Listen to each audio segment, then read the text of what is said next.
Bienvenue dans cette nouvelle édition du QG News. Voici les titres de l'actualité.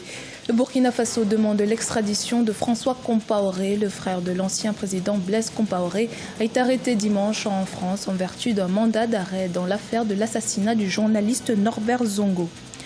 La Mauritanie, bientôt membre de la CEDEAO, l'accord d'association entre l'organisation sous-régionale et la Mauritanie a été entamé le 27 octobre 2017. Et puis nous allons découvrir en fin d'édition l'artiste Bassekou Kouyaté, une des figures phares de la musique traditionnelle malienne. Mais tout d'abord, le second tour du scrutin présidentiel prévu la semaine prochaine au Libéria a été suspendu. Les magistrats de la Cour suprême chargés d'examiner les allégations de fraude formulées par Charles Bromskin, candidat éliminé au premier tour, lui ont demandé de présenter son dossier ce mercredi. La Cour suprême a demandé aux membres de la commission électorale de comparaître ce jeudi 2 novembre pour répondre aux allégations d'irrégularité concernant le premier tour de la présidentielle du 10 octobre 2017. Le gouvernement burkinabé a fait une demande d'extradition à la justice française pour François Compaoré. Une demande qui intervient au lendemain de l'arrestation du frère cadet de l'ancien président burkinabé Blaise Compaoré, arrêté dimanche 29 octobre en France en vertu d'un mandat d'arrêt international dans l'affaire Norbert Zongo. Ashley Duprat. Le Burkina Faso demande l'extradition de François Compaoré, arrêté dans un premier temps ce 29 octobre, puis remis en liberté le 30 octobre 2017. François Compaoré est sous le coup d'un mandat d'arrêt international depuis mai 2016, dans le cadre de l'enquête sur la mort du journaliste Norbert Zongo. À son arrivée à Roissy, on lui notifie un mandat d'arrêt international avec des conséquences terribles en matière de liberté publique. On demande à ce qu'il soit mis en prison et aujourd'hui, la justice a dit non. Au Burkina, on sait que Blaise Compaoré ne peut pas être jugé parce que le Burkina ne pourrait pas articuler judiciairement un procès contre lui. Si ce n'est Blaise, poursuivons François. C'est un détournement judiciaire à des fins politiques. L'affaire remonte à 1998. Auteur de plusieurs enquêtes sur la mauvaise gouvernance sous le régime de l'ancien président Blaise Compaoré, le journaliste Norbert Zongo est assassiné le 13 décembre 1998, alors qu'il travaillait sur le décès du chauffeur de François Compaoré, qui à cette époque était le conseiller économique de son frère, l'ex-président burkinabé Blaise Compaoré. François Compaoré est depuis poursuivi pour incitation à assassinat. L'opportunité de poursuite. Il va apprécier au regard des éléments de droit et des éléments de fait. Je crois que ça a même trop duré parce que depuis le mois de mai, M. François Compaoré savait bel et bien qu'il était sous le coup de mandat d'arrêt international. Ce dossier qui avait été à un moment donné l'objet d'un non-lieu, il a fallu d'ailleurs notre insurrection populaire pour qu'on puisse retrouver des éléments nouveaux à charge. Cette interpellation doit purement et simplement se couronner par son extradition pure et simple vers le Burkina Faso. En attendant l'examen de la demande d'extradition, François Compaoré, disposant d'un domicile en France, a été placé sous contrôle judiciaire. Il a l'interdiction de quitter le territoire français. Ses 4 passeports, dont 3 documents diplomatiques, ont été mis sous scellé. Au Niger, la démission du ministre des Transports Omar Hamidou Tiana a entraîné un remaniement ministériel au niveau des portefeuilles de l'industrie et de la population. Un léger réaménagement a également été effectué. Les précisions dans ce reportage, notre correspondance à Doualizé Mokhtar. C'est via son compte Twitter que le ministre d'État des Transports Omar Hamidou Tiana a annoncé sa démission du gouvernement nigérien. Il dit quitter le gouvernement pour être en phase avec ses convictions et ses principes. Conséquence de cette démission, le président de la République réaménage son gouvernement. Le ministre partant est remplacé par Mahamadou Karidjo, jusque-là député et président de la Haute Cour de justice. Nous avons pensé qu'au moment où le peuple nigérien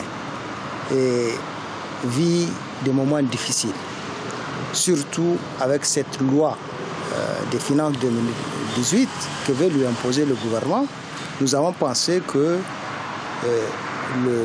le président Issoufou allait envoyer un signal fort au peuple nigérien en faisant des sacrifices, notamment par la diminution de la taille de son gouvernement que vous savez qui est pléthorique. De l'avis de plusieurs analystes politiques, Omar Hamidou Tiana a rendu son tablier pour protester contre l'abrogation de sa décision de suspension de la compagnie de transport STM qui avait provoqué un accident ayant fait 28 morts le 27 octobre 2017.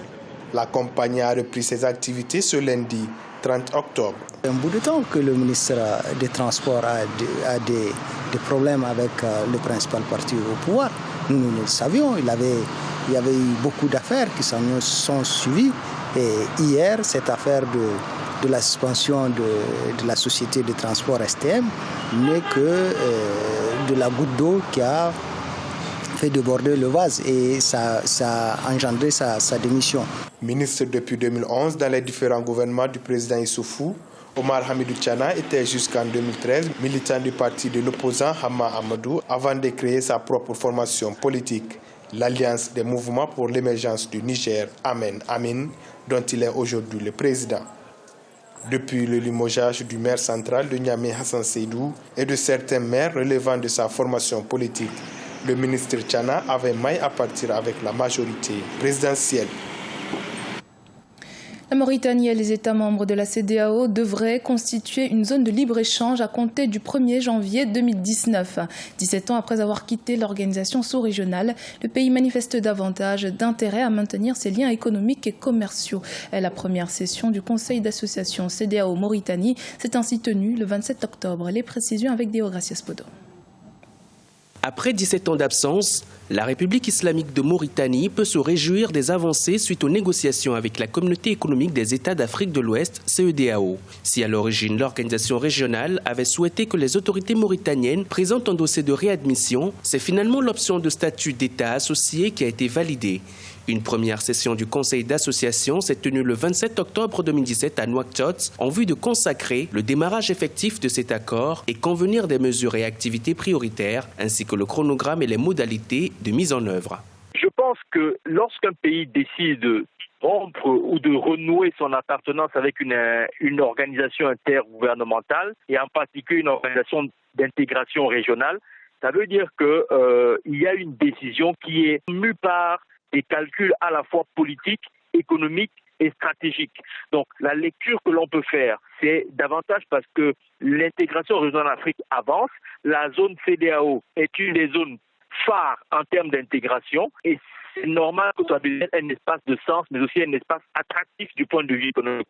La Communauté économique des États de l'Afrique de l'Ouest estime que cette association avec la Mauritanie pourrait s'avérer importante pour l'ensemble de la sous-région, dans la mesure où elle contribuera à accroître les échanges commerciaux, stimuler l'investissement et le développement dans les autres États. En ce sens, la Mauritanie devrait prochainement adhérer au tarif extérieur commun, l'un des instruments d'harmonisation des politiques commerciales de la CEDEAO et de renforcement de son marché commun, mais également s'engager en faveur du schéma de libéralisation des échanges dans la zone. Aucun pays ne peut émerger sans nouer des partenariats commerciaux avec ses voisins. La Mauritanie voit bien qu'elle ne pourra pas faire long feu sans pouvoir intégrer ces zones économiques qui finalement ont des règles du commerce international qui facilitent les échanges. C'est pour cela que la Mauritanie aujourd'hui se tourne veut retravailler sur cette adhésion et pour pouvoir être dans la marche actuelle du développement des pays africains. La Mauritanie avait fait le choix de quitter la CEDEAO dans les années 2000 après en avoir été membre fondatrice en 1975. Aujourd'hui, les enjeux économiques sont énormes car la CEDEAO est un vaste marché de près de 400 millions de personnes réparties à travers 16 pays. Mais malgré ses ambitions, elle devra attendre la prochaine rencontre des chefs d'État et de gouvernement prévue courant décembre 2017 à Lomé au Togo pour être fixée sur son sort. C'est un genre d'ongoni, un instrument de musique traditionnelle au Mali. Bassekou Kouyaté, leader du groupe Goniba, plusieurs fois nominé aux Grammy Awards. À travers sa guitare typiquement malienne, l'ancien compagnon d'Ali Farka Touré promeut les instruments traditionnels de musique. Portrait à découvrir dans ce reportage de Mokhtar Bari. Difficile de parler de musique malienne sans associer les instruments traditionnels. Promus par des stars comme Ali Farka Touré, Salif Keita, Oumou Sangaré ou Toumani Diabaté, les instruments de la musique traditionnelle malienne sont considérés comme la source des genres comme le jazz ou le blues. Bassekou Kouyaté, natif des Garana dans la région de Ségou, forge ses armes avec Toumani Diabaté auprès d'Ali Farka Touré.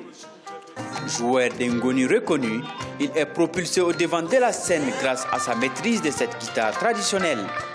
Il fonde son groupe Ngoniba et sort son premier album Ségou Blues en 2007. Tu sais qu'au début, j'ai fait la musique, mais Quand je suis venu à Bamako ici, je suis venu pour faire cirer les chaussures des gens. J'ai commencé avec ça, mais en même temps, j'ai fait la musique la nuit, mais la journée, je sors pour aller essuyer des chaussures des gens, gagner 50 francs par chaussure. Plusieurs fois nominé au Grammy Award et auréolé meilleur album international en Belgique, Bassekou fait la fierté du Mali. Conscient de l'originalité de la musique africaine, son groupe ne joue que des instruments traditionnels.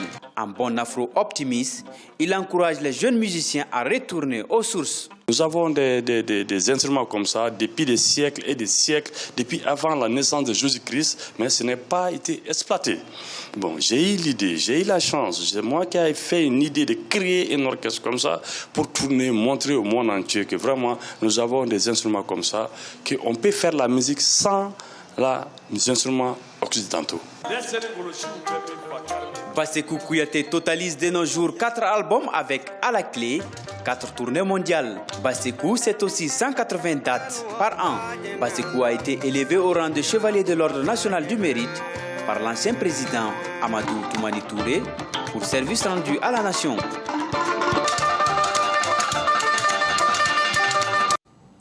C'était le journal de la rédaction. Merci de votre fidélité. Dans un instant, une nouvelle édition de l'actualité sur Africa 24.